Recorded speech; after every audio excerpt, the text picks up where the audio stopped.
Hello friends, ఒకసారి ఒక జిల్లాలో లేడీ ఎస్పీకి విచిత్రమైన కేసు వచ్చింది. తనకు ఒక అజ్ఞాత వ్యక్తి కాల్ చేసి ఇలా అన్నారు: మా ఊర్లో ఉన్న ప్రతి ఒక్క అమ్మాయి కూడా మెచ్యూర్ అవ్వగానే కొన్ని రోజులకు గర్భవతులు అవుతున్నారు. వారికి పెళ్లి కాకపోయినా, వారు ఎలాంటి తప్పులు చేయకపోయినా సరే పిల్లల్ని కూడా కంటున్నారు. దీని వెనుక ఉన్న అసలైన రహస్యం ఏంటో తెలియక ఆ ఊర్లోని పెద్దలు తలలు పట్టుకుంటున్నారు. ఈ కేసును మీరు ఎలాగైనా ఛేదించి మా ఊరి అమ్మాయిలకి న్యాయం చేయాలి అని ఆ వ్యక్తి ఎస్పీ గారికి కాల్ చేశాడు. మరి ఆ ఊరి అమ్మాయిలు ఎలా ప్రెగ్నెంట్ అవుతున్నారు, ఆ కేసు సాల్వ్ అయిందా లేదా అనే పూర్తి విషయాలను ఈ రోజు ఈ వీడియోలో తెలుసుకుందాం. ఫ్రెండ్స్, ఈ వీడియో చాలా ఇంట్రెస్టింగ్ గా ఉండబోతుంది కనుక ఎక్కడా స్కిప్ చేయకుండా చివరి వరకు చూడండి. అలాగే వీడియోని స్టార్ట్ చేసే ముందు మీ సపోర్ట్ గా జస్ట్ ఒక లైక్ చేయండి చాలు.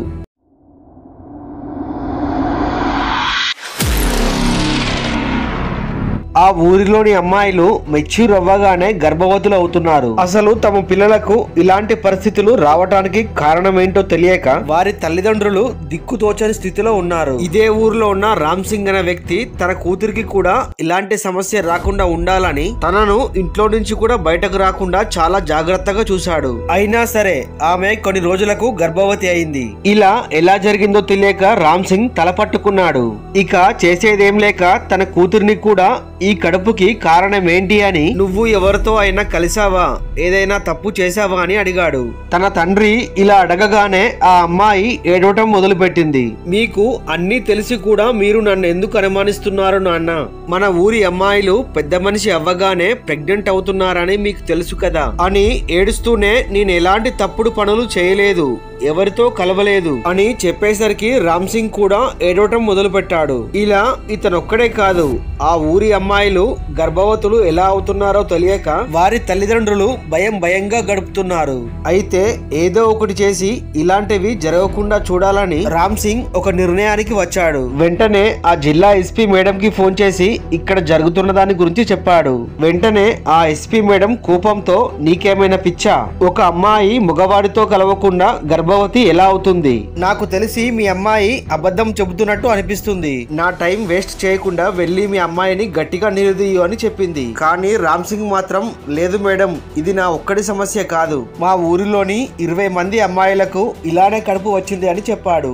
మేము మా అమ్మాయిలను జాగ్రత్తగానే చూసుకుంటున్నాం, వారిని ఒంటరిగా ఎక్కడికి పంపించలేదు, వారికి పరాయి పురుషులతో ఎలాంటి సంబంధాలు కూడా లేవు. అయినా కానీ మా ఊరి అమ్మాయిలు గర్భవతులు అవుతున్నారు. దయచేసి మీరు మా బాధను అర్థం చేసుకోండి, మా ఊరికి వచ్చి మా సమస్యకు పరిష్కారం చూపించండి అని రామ్ సింగ్ ఎస్పీ గారిని వేడుకున్నారు. అతని బాధను విన్న ఎస్పీ మేడం వెంటనే ఆ ఏరియా ఎస్ఐకి కాల్ చేసి ఆ ఊరిలో జరుగుతున్న దాని గురించి ఎంక్వైరీ చేయమని ఆర్డర్ వేసింది. దాంతో ఆ ఎస్ఐ తన సిబ్బందిని తీసుకొని ఆ ఊరిలో వారిని ఎంక్వైరీ చేయగా అందరూ చెప్పేది ఒకటే, తమ కూతుర్లు గర్భవతులు అవుతున్నారని, కానీ మా పిల్లలు ఎలాంటి తప్పుడు పనులు చేయలేదని, అయినా కూడా గర్భం ఎలా వస్తుందో దానికి కారణం ఏంటో తెలియదని ఏడుస్తూ సమాధానం ఇచ్చారు. ఇది విన్న ఎస్ఐకి కూడా ఆశ్చర్యం వేసింది. వెంటనే ఆ ఎస్ఐ ఎస్పీ మేడం కి కాల్ చేసి ఇక్కడ జరుగుతున్న దాని గురించి మొత్తం చెప్పాడు. ఇది విన్న ఎస్పీ మేడం ఈ కేసుని ఎలాగైనా సరే సాల్వ్ చేయాలి అని, ఎవరో ఈ అమాయక గ్రామ ప్రజలను మోసం చేస్తూ వారి ఆడపిల్లల జీవితాలను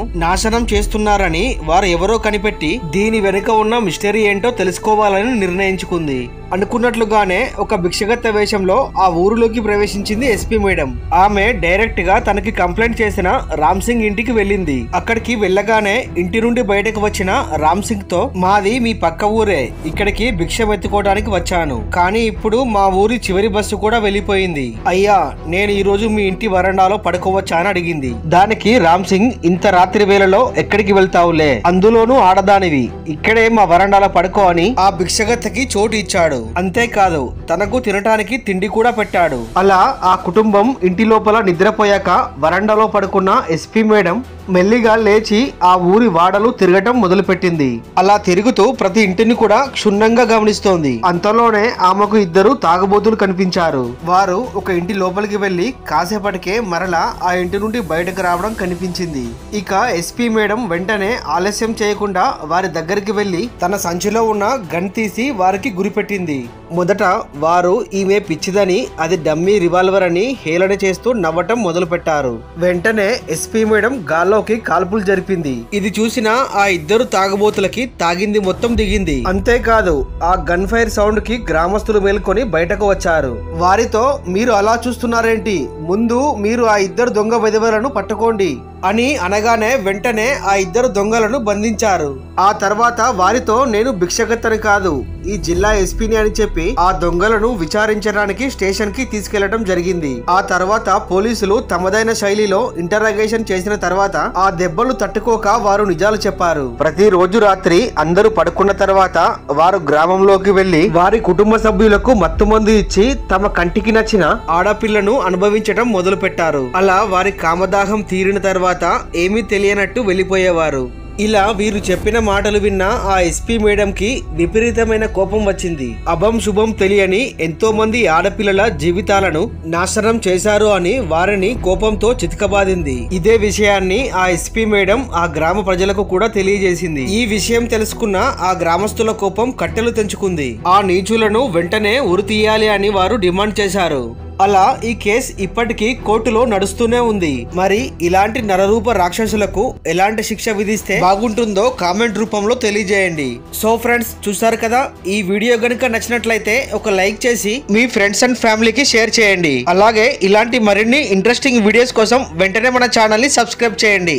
thank you friends, thank you for watching.